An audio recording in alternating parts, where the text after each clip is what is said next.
We don't have our headsets on either. We're just like, we just sat down like 2 seconds ago. We're like, hello, let's have a show. Okay. Just because the computer is basically ready. Yeah. We're not ready. Where's your headset, Toby? Okay. And. What?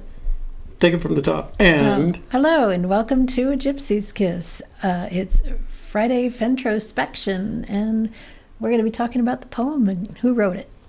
How's that? And I'm Shelley Carney. And I'm Toby Younis. Thanks for joining us today, and thanks for patiently waiting while we hooked up our audio. We actually got in here 2 minutes ago and had a quick rush. So forgive us for that. So as I said in my original introduction,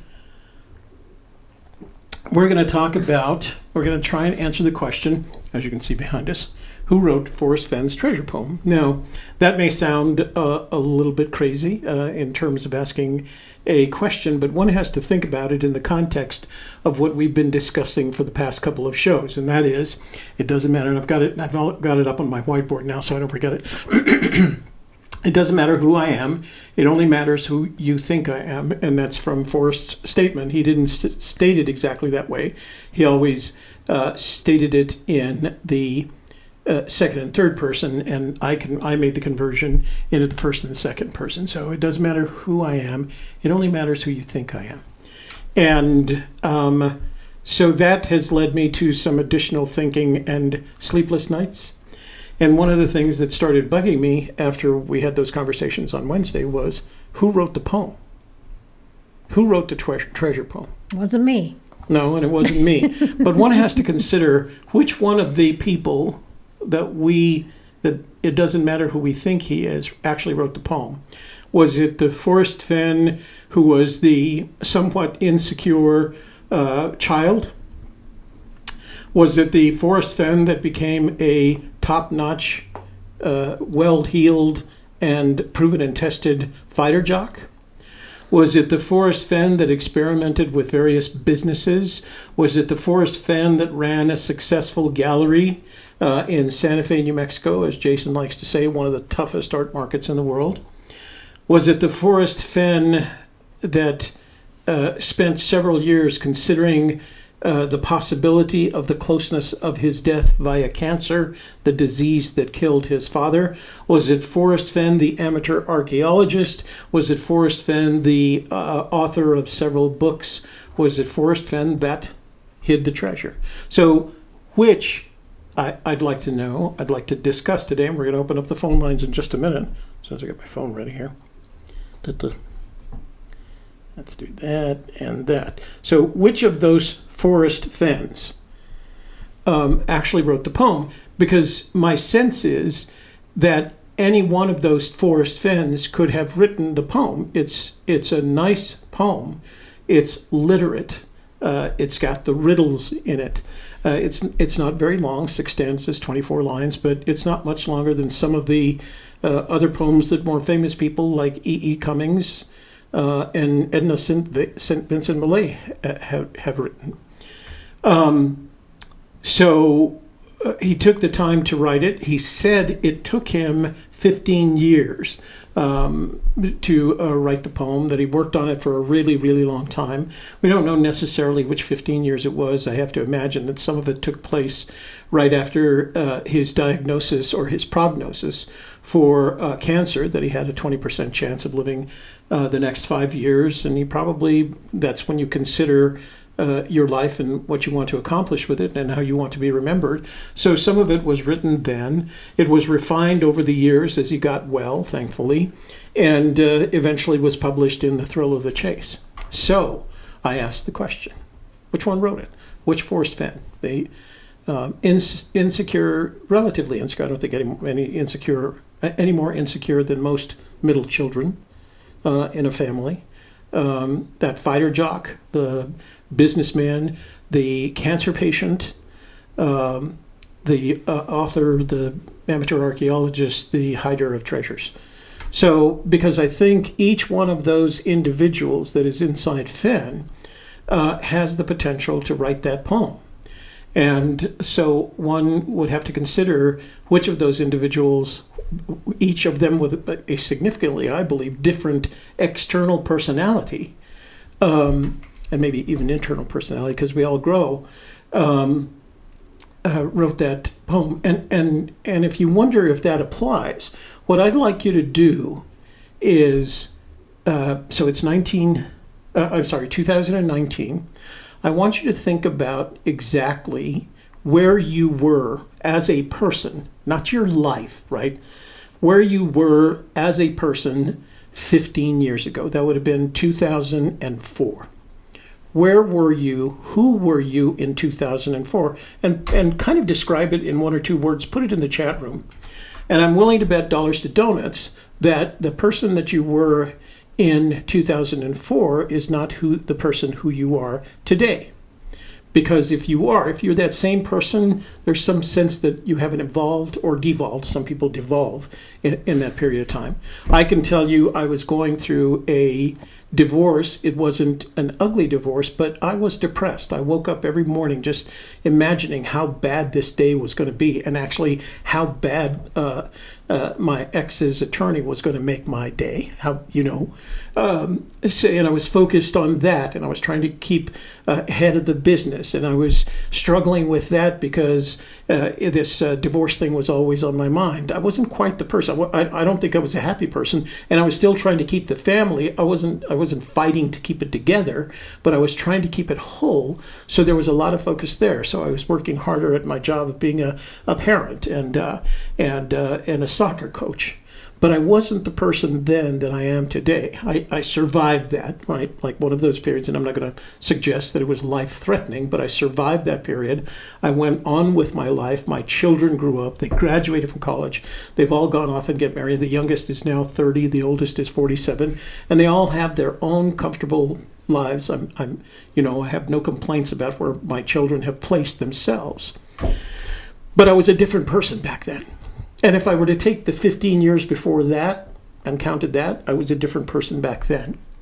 And the 15 years before that, all the way, every 15-year block. Now, I'm only selecting 15 years because that's a period that Fenn seems to be enthusiastic about. He doesn't like doing anything longer than 15 years. So, Shelley Carney, where were you 15 years? Who were you 15 years ago? 15 years ago. 2004. Well, I was a very involved mom with two small children, and I was also teaching Catholic preschool, and so I was very much about children, little children, and making sure they were happy and healthy and educated, and that was pretty much my focus at that point in time. Okay.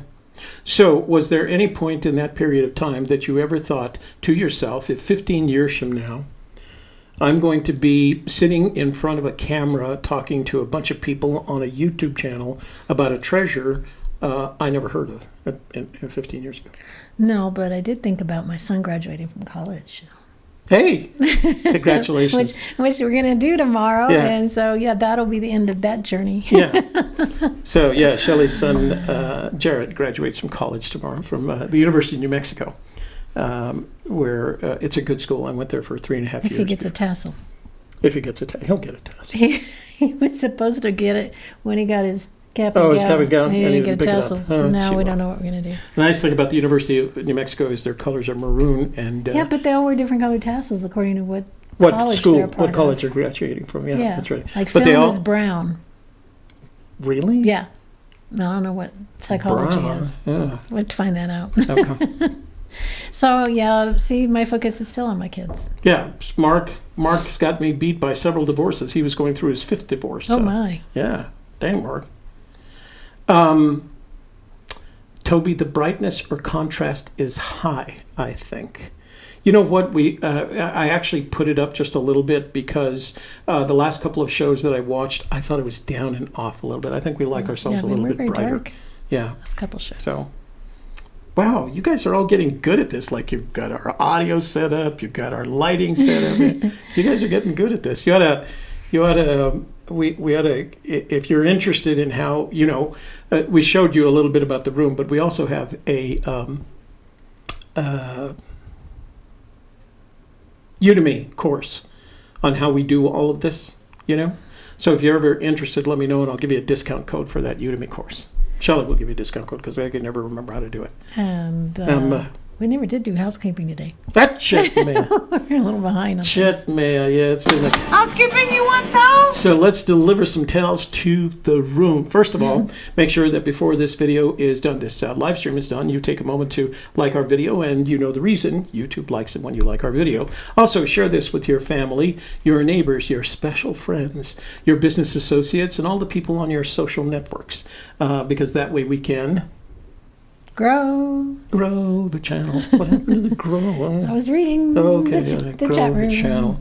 And then finally, if you're not already a subscriber, this would be the ideal time to subscribe. And as soon as you click on that subscribe button and see the notifications bell, click on that notifications bell as well. And that way, when we announce a live stream or start a live stream, you will be immediately informed and in the know, whatever we're talking about. Unlike me, who's Friday. like halfway here. Yeah. All right, thinking about tassels. Okay, tassels. Not that kind of tassel. Jeez, now how could we not think about that kind of tassels when you say? Don't know. I don't know. You don't know. So where were we at? We were talking about who wrote Forrest Fenn's poem.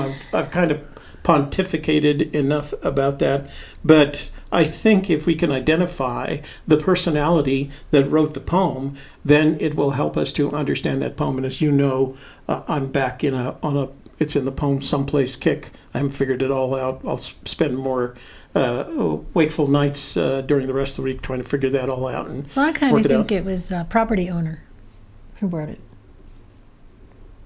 Property owner. Forrest Fenn, the property owner? Mm-hmm. What makes you think? Mm-hmm. I mean, first of all, describe Forrest Fenn, the property owner, for me. Okay, so he says who owns the treasure? The one who has the title, right? Mm-hmm. The one who owns the title has that thing. Like if you have the title to a car, that's your car. If you have a title to a house, that's your house. If you have a title to land, that's your land. If you have a title to gold, that's your gold. He was very clear about that when he did his interview with Margie, right? Was it Margie? Margie Goldsmith. Yeah, so he was very clear about that ownership, title, and he was so concerned about that sort of thing that he spent money on lawyers to make sure who would own the treasure and if they found it and where they found it and how they found it. So I think Fenn, the property owner, and where warm waters halt to me, it's like it came to me today. I was thinking about it because I was having a very in-depth conversation with my mom last night about our history. We were talking about World War I and how her father was in World War I and how his parents came over on a boat from Germany and met each other on the boat. And they lived in this small town and it was Route 5, Wadena, Minnesota. And we're just, so this all kind of got into my head last night. And this morning I was thinking about, okay, so if you have a piece of property, you would say, so over there where you see the fence line, that's where my property stops or halts, and over there where you see where warm water halts, it's the property, position of property, the property lines. So I'm thinking property lines and those kinds of directions. So that I'm not confused, I'm going to ask you, and we've had this discussion before with our audience. Do you think Forrest placed the treasure on a piece of property that he owns? I don't know or about just that he describes the ownership in terms of property? Well, I think it's owned by the people. When he said the people, the property. And so in that case, he also is one of the people who owns it, right? So I think he might look at it in that way. So I think it's property that anybody could go onto. He wouldn't want it to be private property to the point where you couldn't even get there. I don't think he would feel that was fair to every redneck who came from Texas who was law-abiding citizen, and he shouldn't have to break the law and go onto private property to get that treasure. It should be property that's owned by the people, all the people. And a redneck from Texas is not a phrase that we're using to be derogatory. It's simply a phrase that Forrest has used on more than one occasion to describe who he thinks should be looking for his treasure. Right, or finding it. Yeah. Okay, so the property owner. Let's add that to the list. property owner. Yeah, and he bought and sold property. He bought No, he was estates from painters, and he'd write a book about them, and then he would sell that. So he was very aware of property rights and who owns what. Well, actually, when you think about it, he made his entire living from the transfer of property. Mm-hmm.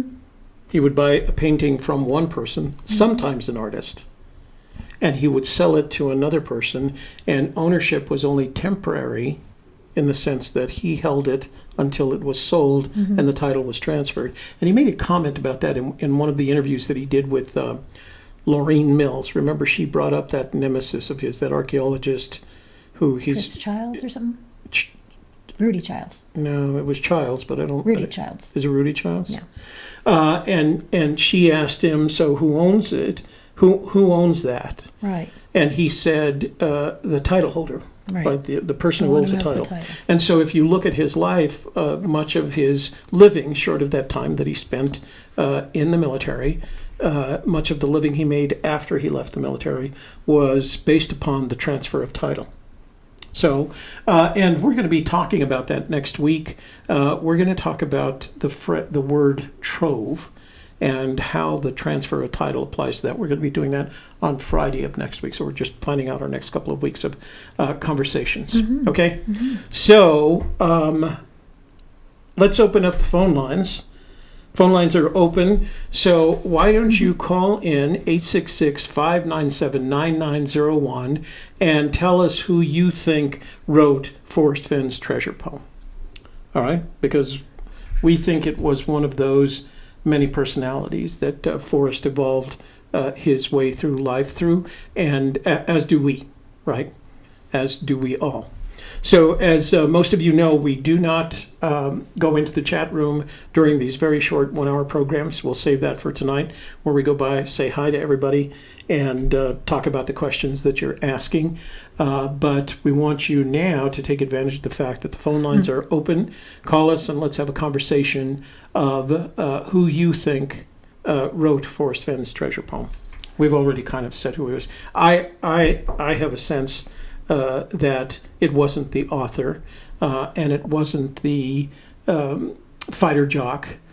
It wasn't the archaeologist. It might have been the.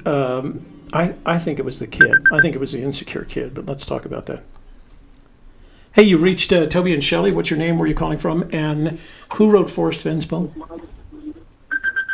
Oh, yes, I need to pause. Remember to turn off. Are we live? Yeah. Remember. Okay. Okay, you got it? I got it. Sorry, Okay. It's Denise from Maryland. Hi, Denise. How are you doing? Pretty good. I had a little insight last night. I was looking over Too Far to Walk, and I think it's the daydreamer of Fenn's personality that wrote the poem. And there was also a couple insights, the chapter called Treasures Galore, that I think everybody should take a look at. If you haven't looked at it recently, there's a picture of Forrest climbing out of a canyon or something with a rope. So he's been talking about a rope lately. But I think what's pertinent to say who wrote the poem, I thought he mentioned here about his daydreaming, and that was a big part of it. But there's another part that relates to the land that the treasure might be on. So and tell us about that. Was sort of okay. It's the last sentence in the chapter, Too Far to Walk, page 200. And well, this is what he said about being alone. That I'm always right when I'm alone in the mountains, and I'll happily share my national forest with you. I'll happily share my national forest with you, but please try to stay at least 20 miles away. Now, that to me was a confirmer. I don't know if it would be to someone else or if it would help us think about whether the treasure's on private land or Indian land. My bet's on National Forest or BLM. But when I saw that, it kind of struck me, and I went back through Too Far to Walk, and I think there's definitely some confirmers in here. We've been focusing a lot on the thrill of the chase, but I think he had alluded, there were different hints, and I think maybe Too Far to Walk might be something good to visit. I had brought up on Calazar's last night about, how far your solve was, and I'd mentioned something about 20. Was anyone solved more than 20 miles? And then when I read that 20 miles away, it just kind of struck me. So I was, kind of excited about it, but hopefully it might be helpful to someone else. And then he said, I'm wrong to be a distant dreamer. Some of my friends think I'm wrong to be a distant dreamer, vaguely disinterested in many of life's modern habits. So I think it is the daydreamer in him, and that's the way we have to sort of think to solve this. Tell me what you think he means by the phrase distant dreamer.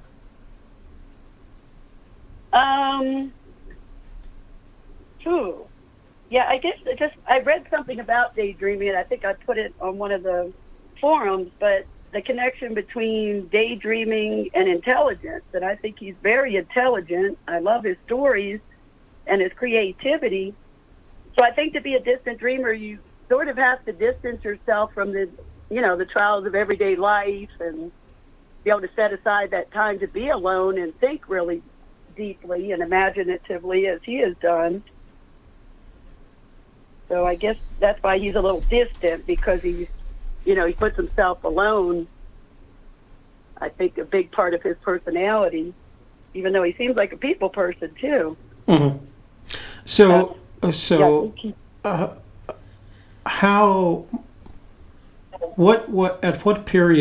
At what point in a person's life do you have a sense they stop dreaming? And I don't mean nighttime dreams, but daydreaming. At which they say, "I've accepted my lot in life, and I'm not going to dream about a future that at this point in my life I don't think is realistic to attain." Well, I'm 55 and I haven't stopped daydreaming, so I don't know. It seems like Forrest is still daydreaming. I don't think, I think everybody daydreams to some extent, but maybe he put aside more time for his daydreaming as he got older. Maybe, when he backed off of his business and, that gave him a little more time to daydream. And what pieces of the poem, of the 166 words that are in the poem, what to you indicates that the poem was written by a daydreamer? Maybe it starts with, as I have gone alone in there, and he could keep his secrets. Maybe daydreamers wouldn't be sharing as much as someone, that's more outgoing. And trying to think through the rest of it to see. Well, I thought it was very creative, just his writing and the words he uses. His father has a poem in the back of the book, too. I put a little shout out at you in the chat room because we were talking about different people that might have influenced them. You mean Too Far to Walk? Dad, yeah, and Too Far to Walk. As I said, I think we need to revisit that. Mm-hmm. And I really enjoyed reading through it last night. But his father has a really nice poem that Forrest put in there. So that might have been an influence, too. And that gave me some insight into his dad. How would you, based on what you've read about Forrest and his father thus far, how would you describe his relationship between Forrest and his father? I thought it sounded a little strained with school. Your dad being the principal, that's probably hard. And Forrest, of course, wasn't your average student. Maybe, he kind of bended the rules a little bit. So I imagine it's a little strained, but yet, their times collecting together and the things that they did, I still think he was very close to his father. And, of course, I think his father influenced him with this plan because, when he was sick, he did take the sleeping pills. So I think, it's definitely a big impact on Forrest. Mm-hmm. So how's the weather out there in Maryland? Oh, it's nice. Yeah, in the 70s. Pretty nice. Well, we've not had like the Rockies.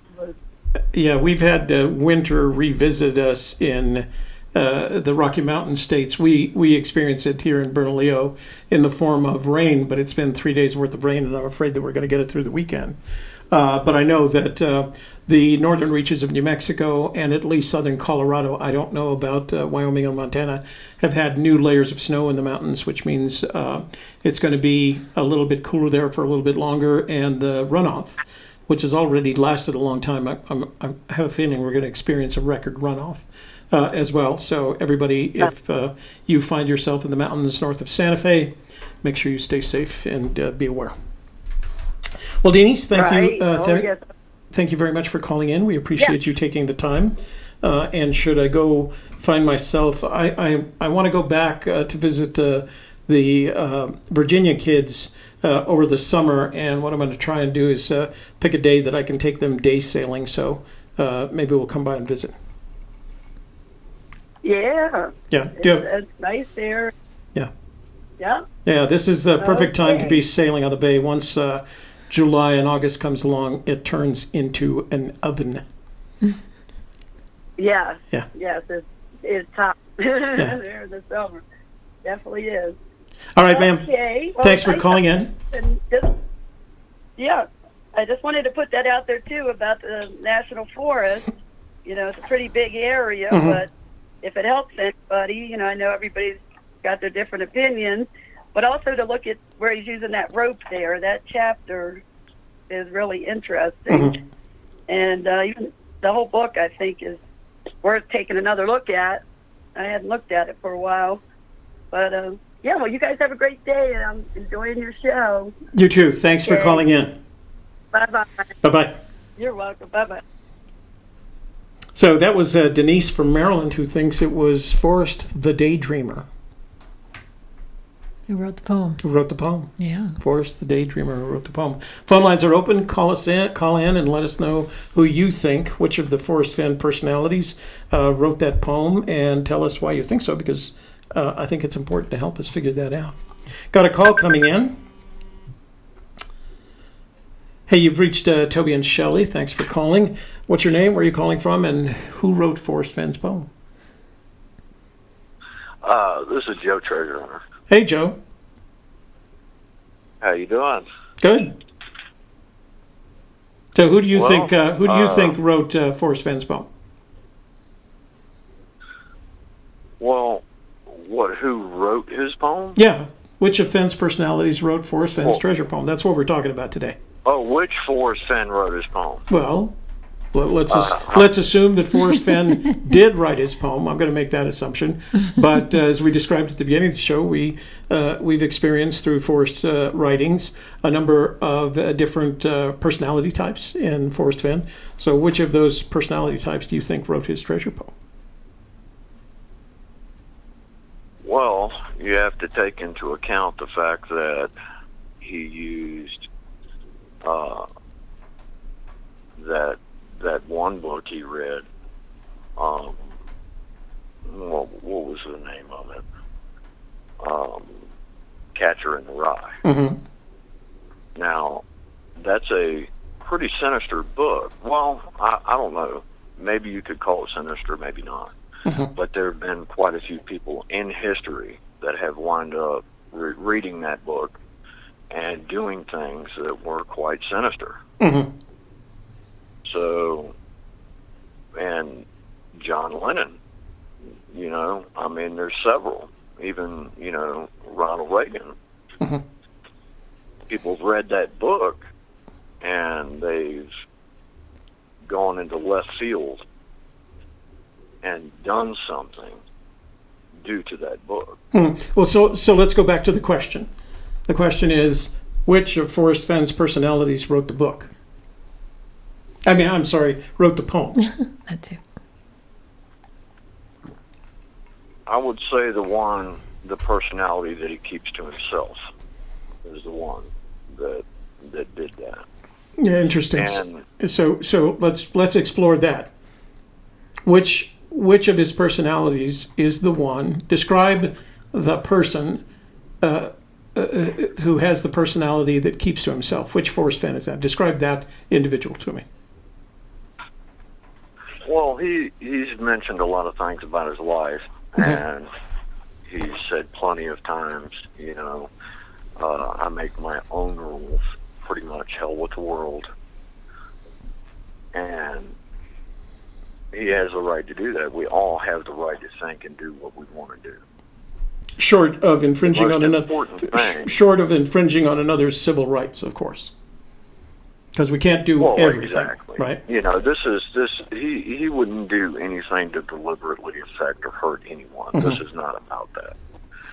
This is about his own rules. And the reason why I'm actually calling is because I'm going to drop a bombshell on you guys and just get it done. So and I want to be on one of your other shows. You're using a metaphor. On one of your other shows. On one of your other shows, you said that if someone knew why he chose that spot and why that spot was important, they would not need, the poem at all. They would be able to go to it. Yes, we did say that. Okay. So and here, let me draw out on that. So I think that the person that wrote the Forrest Fenn that wrote the poem is the Forrest Fenn that finds that place special. I think those two people are related. Oh, absolutely. And there's a purpose for it. Now, if I reveal and sit here and tell you why that specific spot is important, it's a jaw dropper. Your jaw is going to drop so hard you're going to chip a tooth. And it's not something anybody else has said at all. No one has ever found this out. It explains the blaze. It's very important. He's even, in his book, he has made the hint to it. It's sitting right there. But it's not referring to the individual he did it for. All right. Well, so I'm going to try and stay. I'm going to try and stay on topic on the show today. But I'm real interested in hearing what you have to say, and I wonder if it wouldn't be better for you to send us an email with what your conclusions are, assuming that's what that you want to share this bombshell with the community.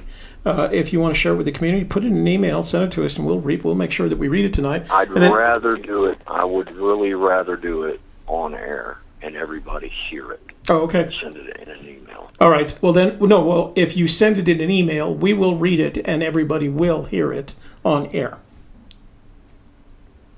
because we read all our emails. Just a thought. Okay. That'll give you an opportunity to put your thoughts together and be precise and concise. Oh, I have about my what you're thoughts saying. together. It's whether or not you want me to say this right now or not. But No. I don't. I want you to save it for a couple of reasons, and that is because we've got a topic that we want to talk about today, and we only have an hour to discuss it. And call in tonight. Call in tonight because that's open phones line. That's what I was going to say. Yeah. I'll call in at 7. All right. Well, no, not 7 because we'll open up the lines around 8 o'clock. So tonight. Okay.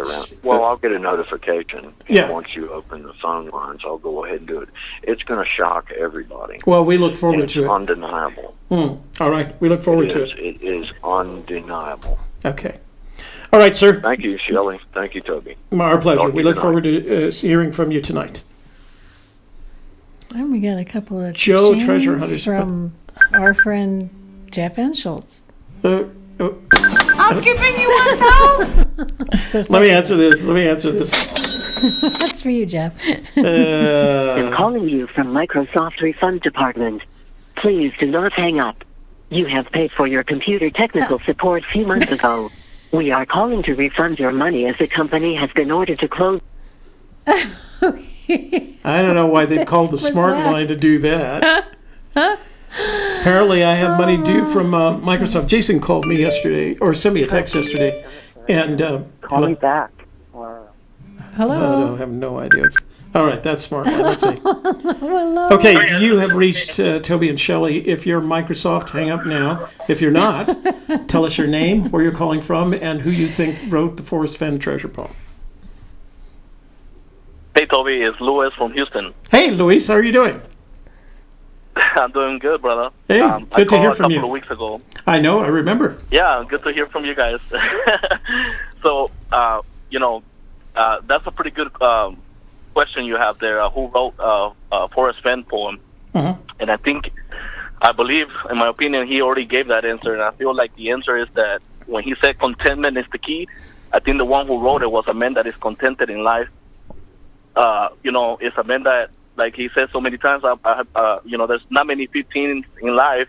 He already completed 3 15s. Mm-hmm. And it's a man that has gone through an evolution of, what is happiness, what is pain, what is it as a human being that he contributed to his family, to the community. I think when Forrest Fenn really sat down and started writing this poem, his mind was already at a point where he has completed everything. The moment he sold his gallery, there was no more pursuit of things that he wanted to do, but other than reflect on his personal thoughts, his accomplishments, and the stuff that he always wanted to do, which I think, like he said, he's on the last 15, and I think this was his ultimate goal is not the treasure for people to find it. Mm-hmm. I feel like it's for the people to find what makes them happy, and I think this journey, that's what it does. You learn this man, all the travel things that he went through, and how he was able to find happiness through the events that happened in his life. The people that he loved the most and cherished the most that he loved, and how he still, can still say to everybody that he can find contentment in his life. And I think that's the message that he's trying to pass to people. Treasure what you have, treasure your adventures, treasure your memories, and always take risk. So I feel like the answer is that I feel like the person who wrote it is a man that completed everything that he wanted to do. His thoughts were easy in his mind how to write this poem, and he was able to find a way to integrate everything about his life into this poem. That's why every single time that I listen to his interview, he said that this poem represents him and his past, and that's the main thing that I've been focusing. How to open this poem and understand what this man got so contented in life that he did this. Because like I say, he has money. He feels he's happy. He's given an education to all his family members. He's very happily married with his wife, and I think his ultimate goal has been to make everybody find that contentment in their life, because we are trapped. And I can say it, the moment I took it as a goal to decipher this poem and learn about Fenn, Mm-hmm. I had changed things about my life, because I felt like I was living a routine, waking up at 7 in the morning, going to work, coming home, start all over.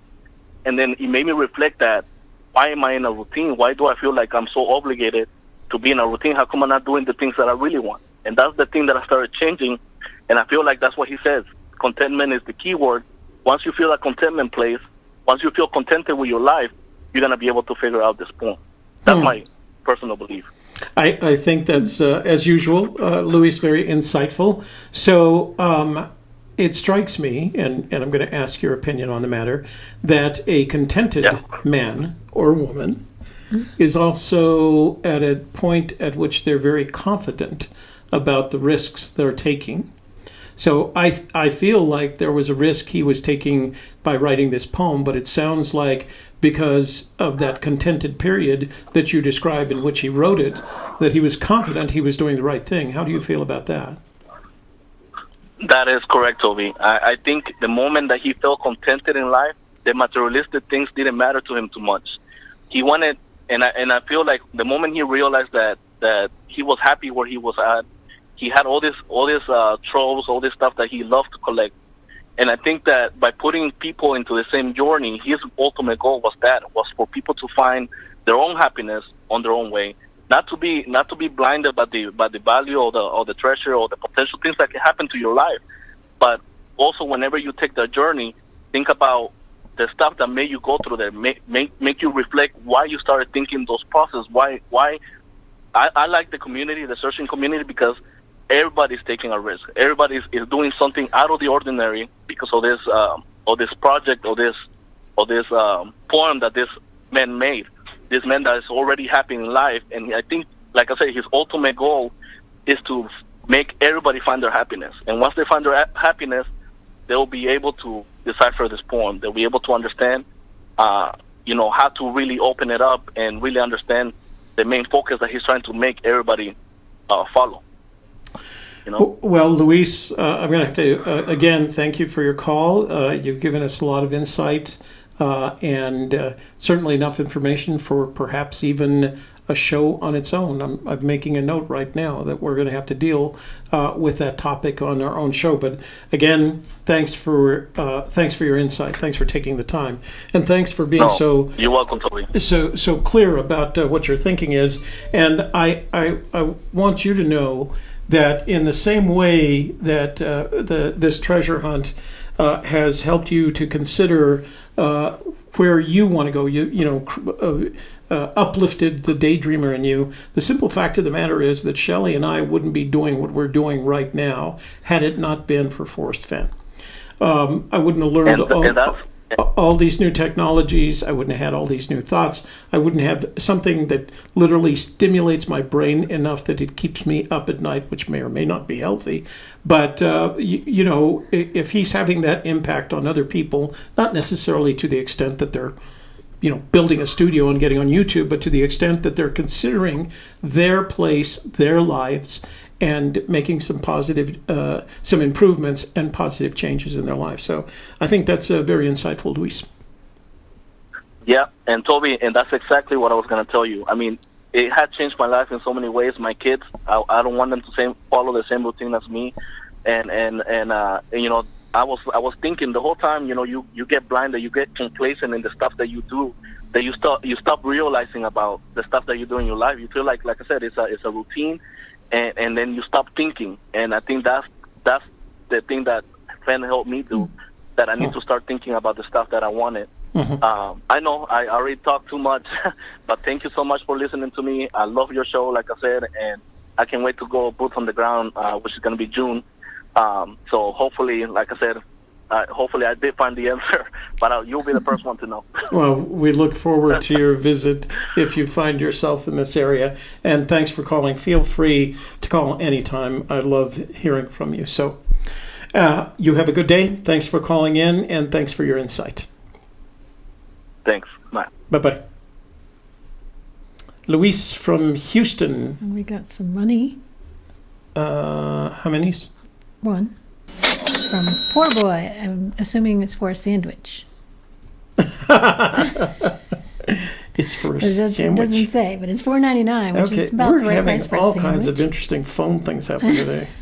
I've got I don't know why Microsoft would call in on the smart line. I think it's probably some kind of scammy thing. Po' boy. So, Luis makes an important point. So if we start tying these things together, Denise says it's Forrest Fenn, the daydreamer. Luis says it's Forrest Fenn, the content man. I think that there's some confidence in there. And again, the confidence gives you, creates the willingness inside of you to take risks. And certainly I feel like writing this poem, putting a treasure out there is a form of risk taking. So there's all these elements of Forrest Fenn that wrote the poem. I forgot to ask Luis, if you're watching, what is it in the poem that indicates to you that it was written by a content man? Is there a particular line in that because poem? he said the key word is contentment. Oh, okay. He mentioned that. Because Fenn mentioned that. In the most recent, he's mentioned it more than once, but he Yeah, mentioned it again in the most keyword is recent contentment. German Playboy magazine. Hey, you've reached Toby and Shelley. What's your name? Where are you calling from? And who wrote Forrest Fenn's poem? Hi, Toby and Shelley. My name is William, and I'm calling from Owasso, Oklahoma. Owasso, where in Oklahoma is that? Oh, it's a little town, probably about 30 miles north of Tulsa, T-Town. Little small It's a little, community? yeah, real close, tight-knit community. So The Owasso Rams. the Wasso Rams from the Wasso High School? Is that the Wasso High School Rams? Correct. Yeah. Correct. I haven't heard of them, but Well, I've never called in on your guys' show before. This is the first time. first time caller. We like hearing from you. Yeah. Yep, I've always watched, but I got something I want to share with everybody.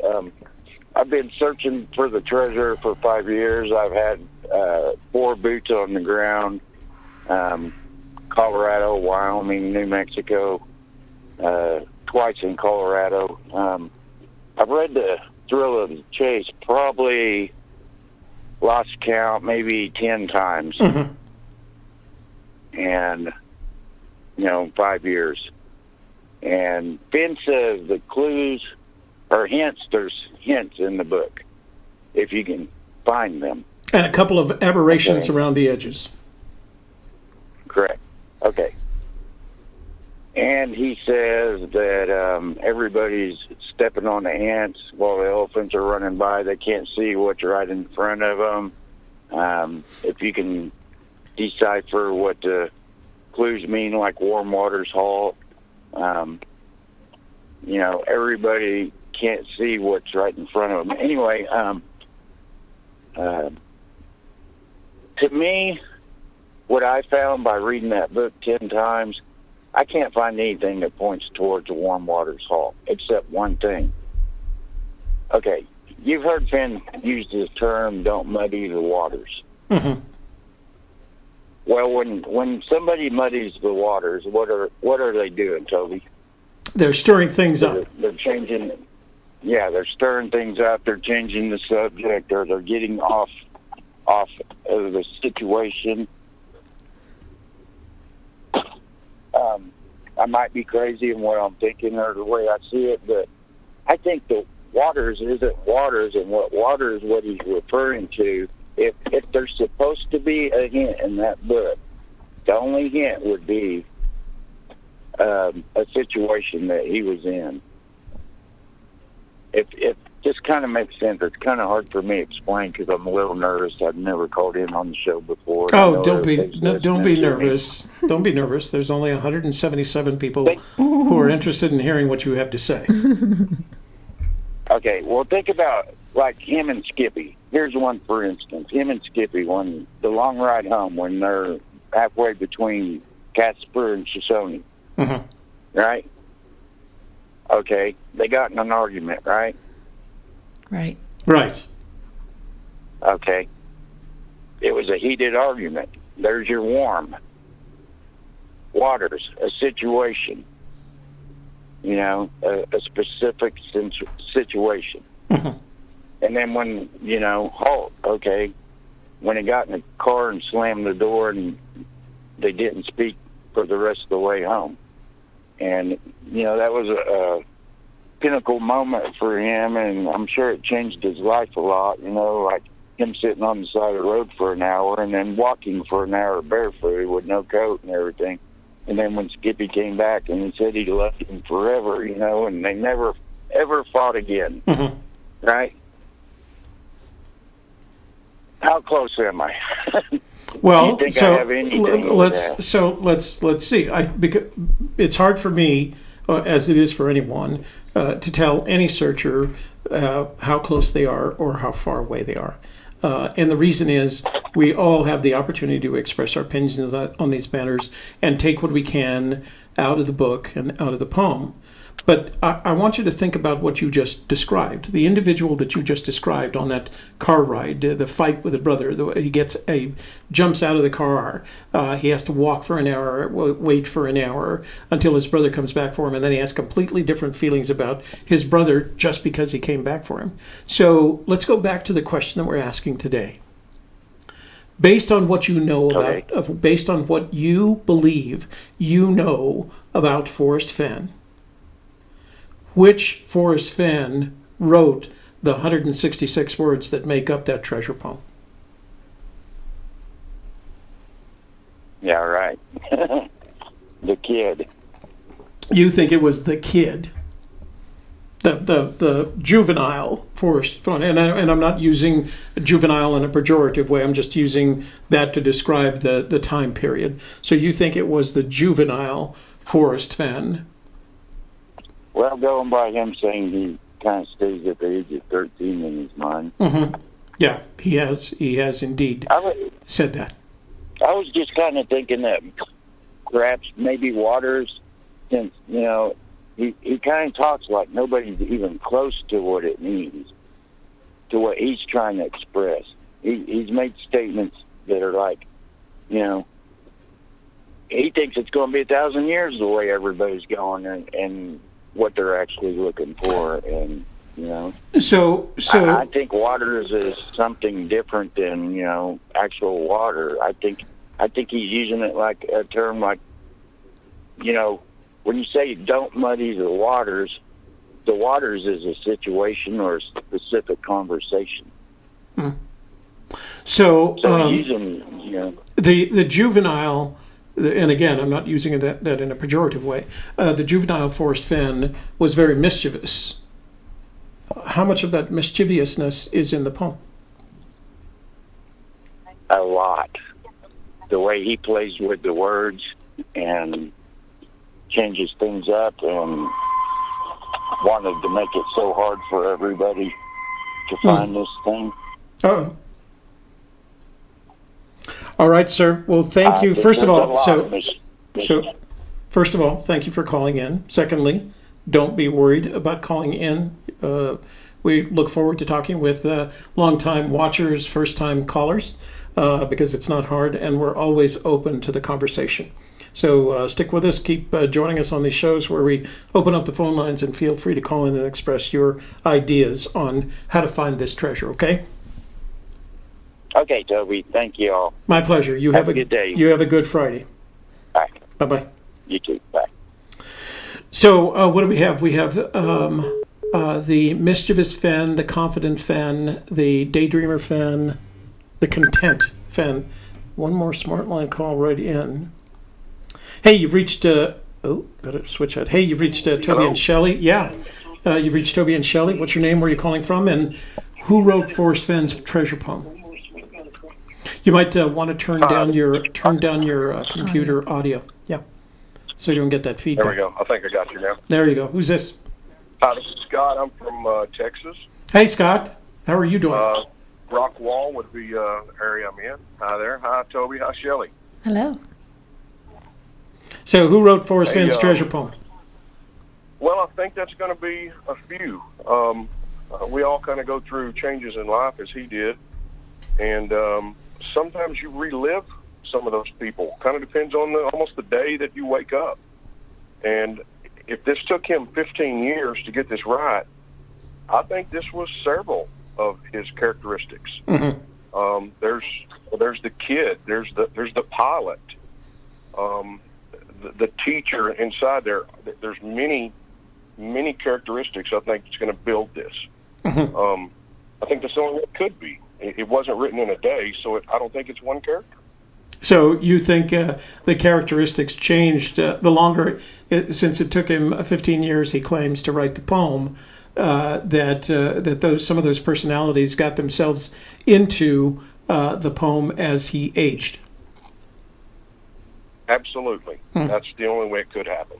15 years, you're going to cross paths of your own character. Mm-hmm. Yeah, that's a very good thought. That no matter how many personalities you have over a 15-year period, and I don't mean personalities in the what is it? The 7 Faces of Eve, 30 Faces of Evil. Schizophrenia? Yeah, in a schizophrenic way.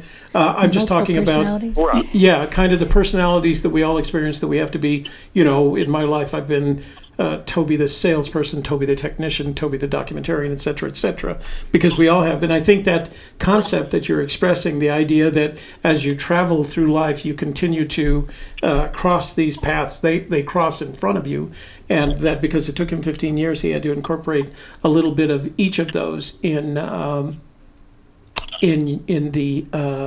poem. So, is there any verbiage in the poem that you feel is really an indication of some of this? I don't want to call it confusion, because it's not. It's just, action based on where you are in life.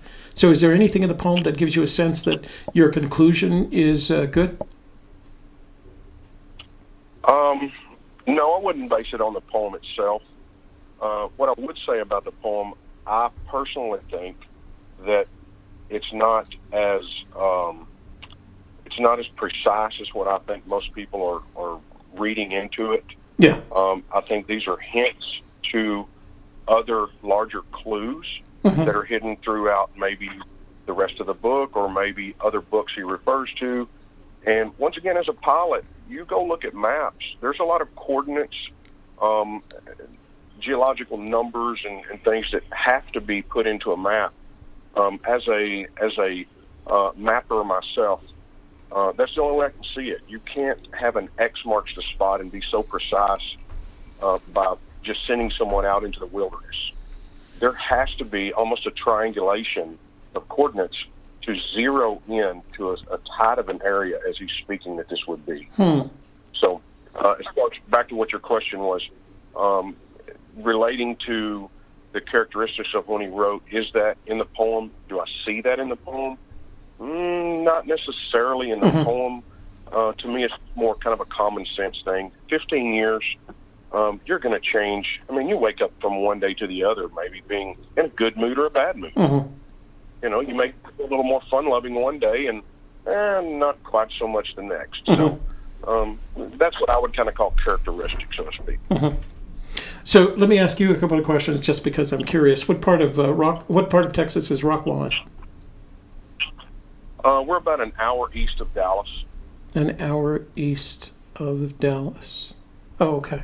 Up there, is that where the Panhandle starts, or just under the Panhandle? No. We're northeast Texas. Oh, okay. So all right. Not really close to the Panhandle, the opposite side. And you mentioned you were a mapper. What is it that you do for a living? Actually, I'm a general contractor, home builder. But as far as mapping, I've done some of this with my kids. Just to give you a quick example. So, it's kind of silly, but birthday surprise. I went and literally buried a treasure. I have a 50-acre ranch, and so to bury this treasure, I had to give them a map to find this. So I took a very large map and broke it into pieces, and on each piece, I had to write basically a phrase of a poem to guide them somewhere. But what each piece did was guided them to the next piece, or I guess you would say the next poem, and you had to have all of these to put together the map. So, kind of back up a step. One side was the actual map. When you flipped it over, you put the map into pieces, and each piece had a poem on it. How much fun did they have with that? The riddle would lead you to the next riddle. And I'm sorry? How much fun did they have with that? Oh, it was incredible. It was incredible. And I buried it 3 or 4 days ahead of time, so the earth kind of had a little bit of time to settle, and it wasn't quite so conspicuous of where it was hid. Wait. Once again, I had to give three areas kind of triangulate by way of footsteps in order to find it, because you can't just be on a line A to B and find this. You have to have 3 points to get there. So you did bury it, not hide it. I did bury it in my case, yes. All right, sir. Well, thank you for calling in. Again, providing us some of that insight. We've had a great show today with some of these very insightful calls. So please feel free to call in whenever we have a show and we open up those phone lines and bring up some of these topics, because they're fun to listen to. Thank you so much. Appreciate your show. Our pleasure. You have a great day. You too. Bye-bye. What a fun call that was. I'm going to turn off the phone lines, and I'm going to give you... For Don Davidson, $5.49 Canadian, so we can buy 2 sandwiches. So we don't have to share now. Actually, what we usually do is we buy a Subway and split it down the middle. All right, ladies and gentlemen, it's 2 o'clock. We're going to shut down the show for today. We hope But we can continue this conversation this evening. We'll be back at 7 o'clock for Friday Fandango, and we'll have lots of texts and emails and voicemails, and we'll open up the phone lines again, and we can continue talking about which Fenn wrote the poem. If you have an idea or an opinion that you did not get to express, you can either send that to us by email or text to 866-597-9901, and we will read it on the air this evening.